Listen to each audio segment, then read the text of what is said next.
have something that you truly, relentlessly desire. Despite your state of life, is there something else that you would go completely to the end of the world to get? Well, lucky for you, there's a way to achieve what you're looking for. And you won't need to go to the end of the world to get it, but you will need to go somewhere. And the place may be too out of reach for some. It's not far away, closer than one may believe, but there's requirements that some individuals may not possess. First, whatever it is that you seek, know that you must seriously desire what you want. In your eyes, it should be something that you need. If you begin the journey without the correct state of mind, you surely will fail, as it will be near impossible to turn back once the journey starts. The second requirement is that you will need a vehicle of some sort. Most use a car, as it's the most comfortable choice. There have been a select few that have used a small motorized vehicle, such as an ATV or motorcycle, but this is proven to be quite difficult, as the conditions of the journey can prove to be too bothersome. Do not use a vehicle too large or noticeable, as you will need some kind of cover in the night to be most safe. Also, while any sort of car will do, you may not want to choose the most expensive or cherished vehicle. You can take your slick new black Mercedes for the drive if you'd like, but don't expect it to come out in a pristine state. Make sure your vehicle is completely fueled before beginning the drive. The first task to accomplish is to locate the road. It doesn't have a name, it's not on the map, and technically, it doesn't even exist. It will only show up if you're looking for it at the right time, and you will only spot it if you know what to look for. Finally, you must be alone during the journey. You didn't think you'd be able to go with a group, did you? It must be night when you begin.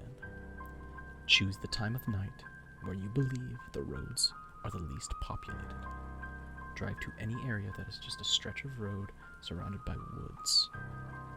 Here's where you want to start paying close attention. If you're looking for the road, it will turn up eventually, but you need to search for the road's hint in order to pull down the right one. Once you're close, you will see or feel its signs, but what the signs will depend on what it is you desire.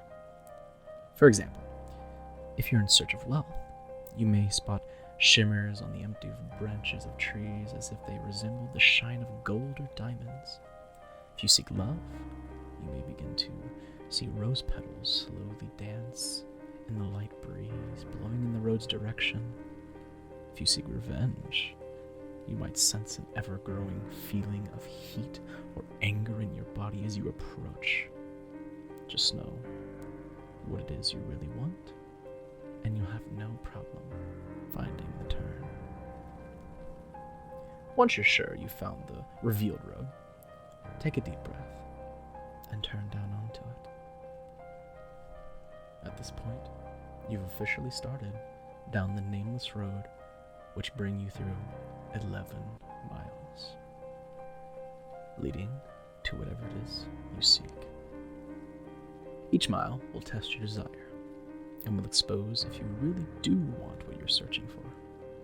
Before you go any further, stop the car and be wary of a few advisements.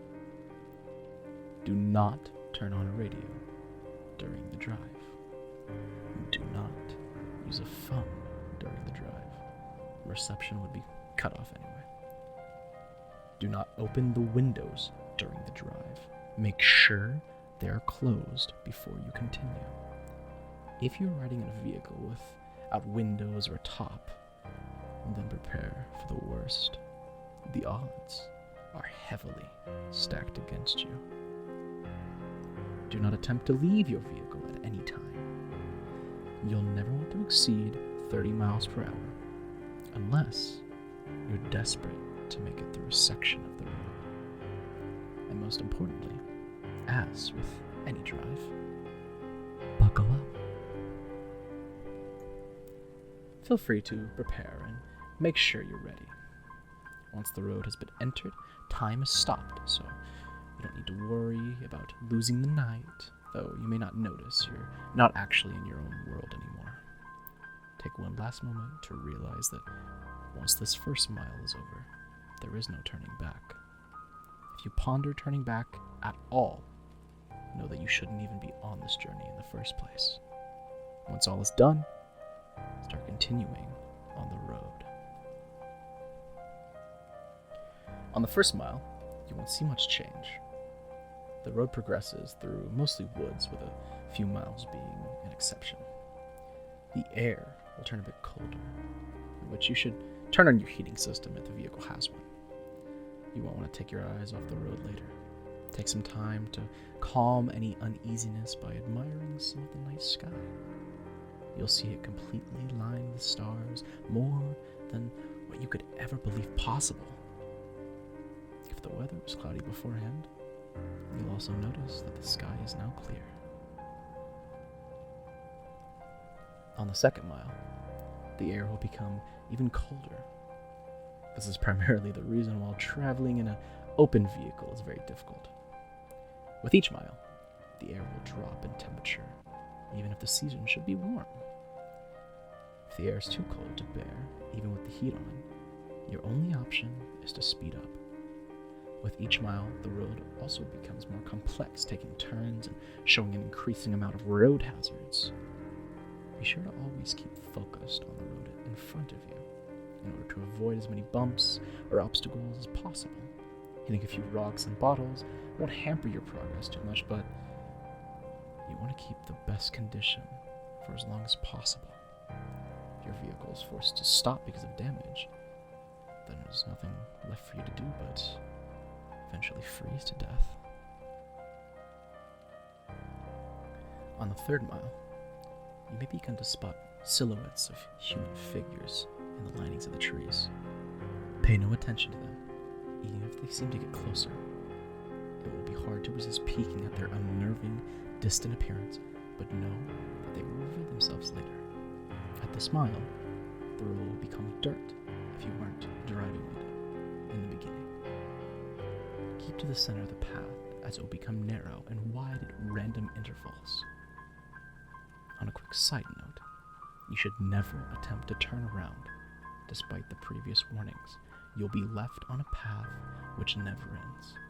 You would simply run out of fuel eventually and be left to freeze in the cold conditions. On the fourth mile, you will not only see more of these figures, but you will begin to, in a sense, hear them. In the back of your mind, a very faint, unintelligible whisper will echo. These will come and go, but you can't stop them. If they become bothersome or distracting, try and tune them out by thinking of what it is you desire. Attempting to listen and determine what these voices are saying will only attract them to you, and you want to be far away from them as you can. They'll be closer later, so there's no use bringing them near you this early. On the fifth mile, you will come to a clearing. The lining of trees to your left will disappear and reveal a lake with no end, with a beaming great moon over the water. The illumination from the moon will be so spectacular that the vehicle's headlights will no longer be required. Restrain yourself from gazing at it. If you look at it, its light for even more than a few seconds, the road in front of you will end, throwing your vehicle into the water, in which you will freeze in a mere minutes. The voices will be gone for this mile, but don't rejoice yet. They'll be back. On the sixth mile, take into account that you are more than halfway done. Despite the progress, you may lose hope here. The stars will have disappeared at this point, leaving the sky as an empty black abyss. The clearing will have ended, leading you back into the woods. The only light you will have will be provided by your vehicle's headlights, but they will flicker from time to time, even if you're sure that they are in perfect working order. If you have a radio in the vehicle, it will turn on automatically here. If you didn't turn it off beforehand, it will produce an overwhelming screech that will send you off the path. A calm voice will then begin to speak about your greatest fears, what it is you have, horror in your life. It will speak in a way that will cause you to visualize its words in your mind, so don't listen to it. If you begin to comprehend what it's saying, the horrors will prove too much for you to stay on the road safely. Attempting to turn off the radio will prove no use. Speed up if you need to. Just keep your mind off the voice as much as you can. As you approach the end of the mile, the voice will fade out of the speakers, leaving your ears at peace for now. On the 7th mile, the voices from the figures will return. It won't sound like a whisper this time, but more like distant screams, growing closer with each second. At some point of this mile, you hear one of them in your ear, as it was right behind you.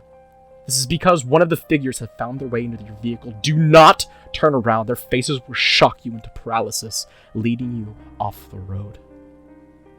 If you don't draw attention to it, it will become uninterested and hopefully leave. These beings are said to be ones who have traveled down this road before, but were not successful. They live the remainder of their existence suffering in the darkness, with their only goal being to bring other travelers down with them. It has been said from experience that these beings can't physically harm you. So, as long as they don't cause you to wreck, you should be fine. On the 8th mile, slow down if you're going too fast. The road here takes very sharp turns, which, if overshot, will throw your vehicle into a pit through the trees. The cold here is near fatal. If you were to have a glass or bottle of liquid in your vehicle, it would be solid in seconds. The heating system will have become completely obsolete. Your headlights will flicker more, sometimes shutting off for a few seconds. You should brake if this happens, but do not completely stop. The figures will be following you at this point, and should you stop for too long, they will surround and trap your vehicle. More of their screams can be heard from outside your doors, sometimes even sounding of maniacal laughter. Their hands will claw at your windows, desperate to reach in and feel something living. Do not look at them. They will block your windshield, and the last thing you want to happen is to crash and be trapped with them. If you don't make it from here, pray that it's the freezing that ends you. On the 9th mile, your vehicle will stop. The headlights will shut off, as will all the other systems inside. There's nothing you can do to prevent this. What you will need to do is close your eyes and immediately attempt to restart the vehicle. Keep your eyes closed, as the figures will have surely surrounded you at this point. The starting of the vehicle will frighten them, and they will all back away temporarily. This will give you a chance to start moving forward again. If you begin to hear the windows crack from their struggle, don't lose focus. The beings can alter the vehicle, but remember that they do not have the strength to physically affect you. You will hear nothing but their voices rampage in your mind, as they could be anywhere from a dozen to 100 after you by now. Once you start the vehicle, floor it. Floor it so long as you can stay on the path. When the mile's done, the beings will retreat. On the 10th mile, the voices of the beings will stop. If you were to look in your rearview mirror, do not actually do this. You will see them following you, but not as if they were chasing. They're watching you, as if they were seeing you off. As you go down the 10th mile, the road will be smoother, as if you were back on the 1st mile. The figures will be lining the sides of the path ahead of you. They won't be after you, but they will watch you as you pass. Some have theorized that the beings were impressed here, that you've come a long way on the journey to what you desire. This is false. They're not impressed, but they are happy. They are happy you're about to approach the next mile. They are happy because you are most likely going to your death. On the 11th and final mile, everything in your vehicle will lose power, as it did on the 9th mile. The vehicle would normally be immobile, but you will still be moving. An unknown force will be pulling you forward. In the darkness, you will see a glowing red light up ahead, as if it were light at the end of the tunnel.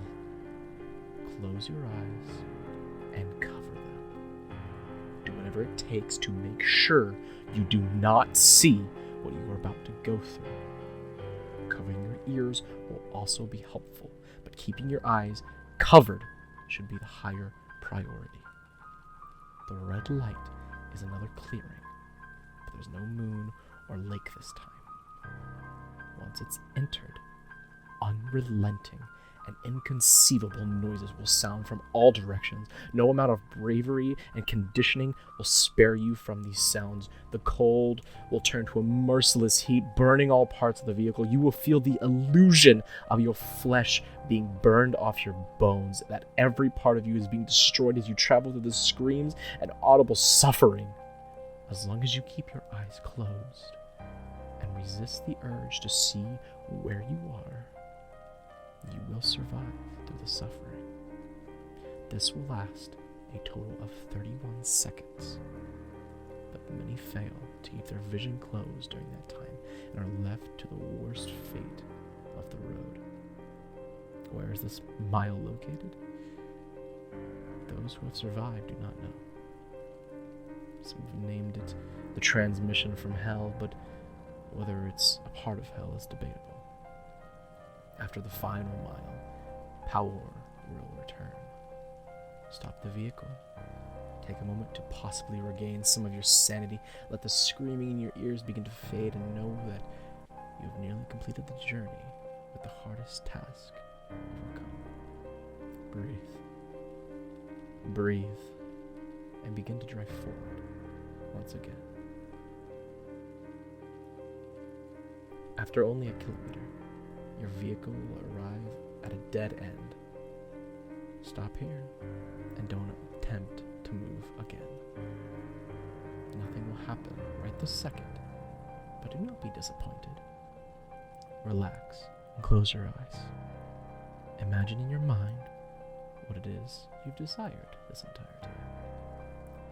It will most likely be the same as what you entered, but with some, this desire might actually change through making this journey. Think about what it was that you went through such a terrifying and difficult means to acquire, and imagine possessing it in your hands. Once you've completely visualized this, slowly open your eyes. You will then find yourself at the beginning of the unnamed road where you first began. This may confuse you, but know that you are finished. Your task is done. Your mind will then turn to your reward. If what you desired is material, check in the back seat, or in the trunk if the object is larger. If the object was small enough, it might already be in your pocket. If what you desired was non-material, then do not be disappointed if the change is not immediate. Turn back to where you came from, and you will find that in your life, what you wanted is there. You may have found the love of your dreams. You may have gained unnatural, unimaginable power. You may have put your most hated enemy to the most satisfying revenge possible. But you will have no doubt gained what you deserved. So now, the task is done. What's the catch? Is your vehicle cursed? Is there something you're about to lose? Is your death imminent? Well, the answer to all is no, of course. You've done the challenge. You've proved worthy of what you desire. Stated before, the sounds of the 11th mile will continue to exist in your mind, potentially causing you some vivid and unusual nightmares, but they should prove as nothing compared to what you've gained. Now, one last question. Is there something else you desire? Are you not yet satisfied? After all, you're left right back where you started. The road's right in front of you. So, are you up for another drive? If so, buckle up and just move forward.